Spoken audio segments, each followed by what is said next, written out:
이준석 후보의 TV토론 발언에서 시작이 된 이재명 후보 장남 논란에서 국민의힘도 본격적으로 이 논쟁에 뛰어든 모양새입니다. 이재명 가족비리 진상조사단이 꾸려졌고요. 오늘 오전엔 주진우 조사단장이 긴급 기자회견을 열고 이 후보와 장남을 증여세 포탈 등의 혐의로 형사 고발한다고 밝혔습니다. 직접 들어보겠습니다.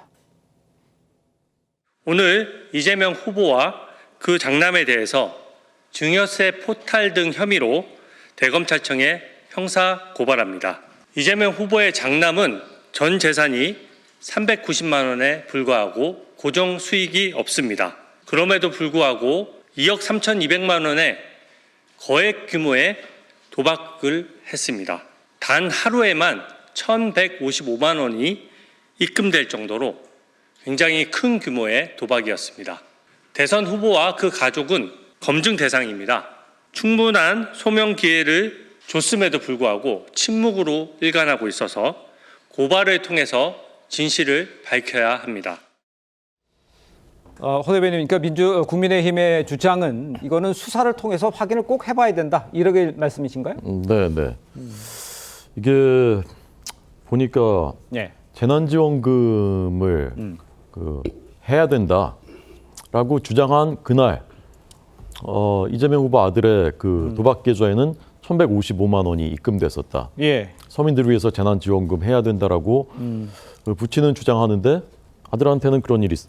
심지어는 대선 출마 선언하는 날도 또 할머니 그 발인하시는 날도 이런 그 일이 있었다라고 합니다.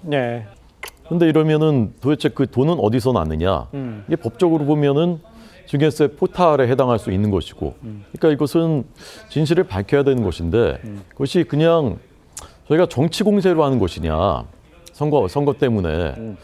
저는 한번 제가 그 상식선에서 한번 생각해봤어요. 제가 무슨 조그만 가게라도 동업을 하는데 동업할 분을 찾는다거나 아니면 작은 기업이라도 어떤 그래도 중요한 자리에 어떤 분을 모시려고 하는데 그분의 그 아드님이 불법 도박을 해서 기소가 됐었다라고 하면 어떻게 할까?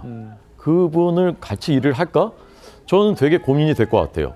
근데 저는 그 부분은 그냥 개인적으로는 그냥 그럴 수 있겠다고 생각할지도 모르겠어요. 이게 자식 이기는 부모가 없다고. 아빠가 그것까지 다 어떻게 책임을, 그런 생각도 해볼 것 같아요.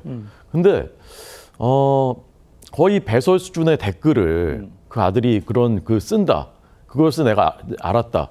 그러면 저는 그건 정말 심각하게 생각해 볼 것 같아요. 그것은 도덕의 문제고 가치관의 문제고 가정의 분위기 문제이기 때문에 그렇습니다. 그건 저는 부모에게 책임이 있다고 생각하거든요. 근데 이렇게 조그만 그 기업에 뭔가를 이렇게 할 때도 그걸 생각하고 검증하는 것이 우리의 상식인데 대통령을 뽑는데 그것을 검증하지 않는다? 그건 정치 공세다? 저는 그것은 받아들이기 어려운 얘기 같습니다. 알겠습니다. 정치 공세는 아니다라면서 지금 얘기하는 것들은 액수가 생각보다 크다, 이건 확인해 봐야 된다, 이런 얘기를 하시는 것 같아요. 어떻게 반박하시겠어요? 그래서 정치 공세라는 겁니다. 그 액수의 의미를 지금 그 입장을 발표하신 주진우 위원장이 모를 리가 없습니다. 상습 도박죄에서 범죄 일람표에 작성된 금액들은요. 그 기간 동안에 게임머니로 환전되는 거래된 정체 들어간 돈만 모아놓은 겁니다. 2년 동안에 2억 3천만 원이면 거기 그 범죄 일람표도 보면 5만 원, 10만 원, 20만 원, 뭐 많게는 100만 원 있고 얘기한 대로 어느 하루 거래가 뭐 1,000만 원쯤 들어간 때가 있겠죠.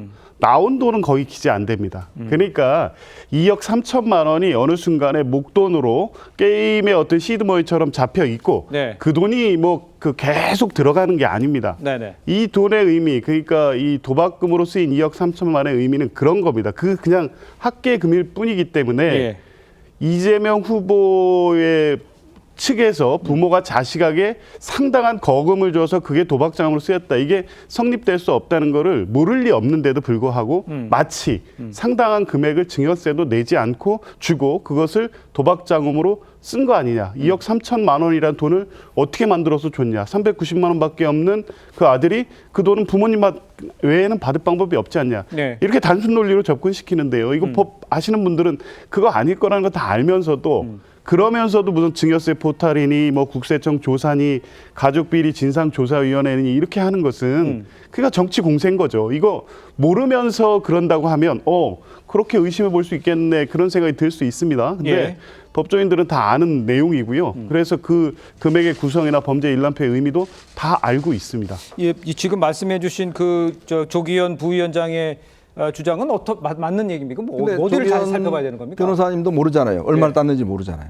그죠? 딴 걸 자체. 네. 그러니까 들어오고 나간 거에 대한 총액 금액을 모르잖아요. 일단 들어간 거 알잖아요. 저도 네, 몰라요. 네, 나온 예, 거는. 예. 그러니까 지금 이 아들이 얼마의 돈을 들어가고 나온 거 일단 들어간 것만 저렇게 이제 매일 100만 원, 1000만 원이 들어간 거 아니겠습니까? 그러니까요. 그러면 저게 합하니까 한 2억 3천만 원 되는데 문제는 이제 본인이 딸 수도 있지 않습니까? 그런 금액도 있고 하니까. 예. 그러면 그걸 전체 한번 보자는 거예요. 그러니까 정치 공세라는 걸 떠나서 일단 이 아들이 그러면 정말 그 안에서 많이 땄는지 그러면 손해가 이익이 발생한 것인지 그러니까 이런 부분에 대한 거. 그러면 그 부분에 이제 총 지금 재산은 300 뭐 얼마라고 그러니까 네. 과연 그러면 이제 아버지가 돈을 얼마나 이제 보태준 것인지 네. 뭐 이런 걸 한번 확인해 보자는 거 아니겠습니까? 그러니까 그런 것들이 만약 있다고 하면 만약 증여세 없이 한 거라고 그러면 그거는 이제 문제가 될 수 있다는 거니까. 네. 사실은 이제 이런 게 좀 시간적으로 보면 좀 이제 선거가 너무 임박했기 때문에 사실은 이게 좀 확인할 기회가 없습니다. 근데 우리가 역대 선거를 보면 네. 항상 자녀들의 문제가 꽤 문제가 됐어요. 그랬었죠. 병역 문제라든지 뭐 예. 등등 이런 것들이 또 표심에 많은 영향을 미쳤기 때문에